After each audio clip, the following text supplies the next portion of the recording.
Manfaat KTP? Berguna juga buat kita kalau mau pergi ke luar negeri gitu. Ya. Terus kuliah. Baru-baru ini tengah heboh jadi sorotan publik terkait siswi yang ditanya manfaat punya kartu tanda penduduk atau KTP. Saat itu PLT Bupati Bandung Barat, Hengki Kurniawan bertanya dengan salah satu siswi terkait manfaat mempunyai KTP.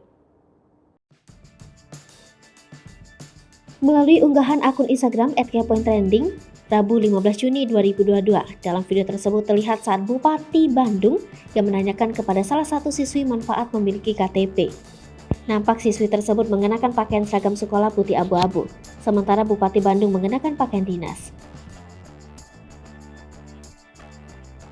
Saat siswi tersebut ditanya oleh Hengki Kurniawan, ia nampaknya sangat terlihat bahagia. Ia lantas menjelaskan manfaat memiliki KTP. Mendengar ucapan siswi tersebut, lantas Hengki Irawan menanyakan kegunaan KTP untuk menikah.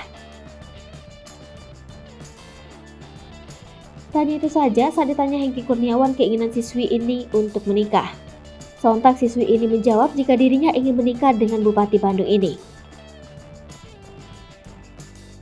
Tak tanggung-tanggung, siswi ini bahkan mengatakan hal tersebut langsung di depan istri Hengki Kurniawan. Mendengar hal tersebut, sontak Hengki memanggil sang istri dengan sebutan bunda. Sementara sang istri, Sonia Fatmalah yang tengah duduk hanya tertawa.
Hai pemirsa Sri Popo TV, jangan lupa komen, like, dan subscribe, serta tonton terus berita-berita terupdate lainnya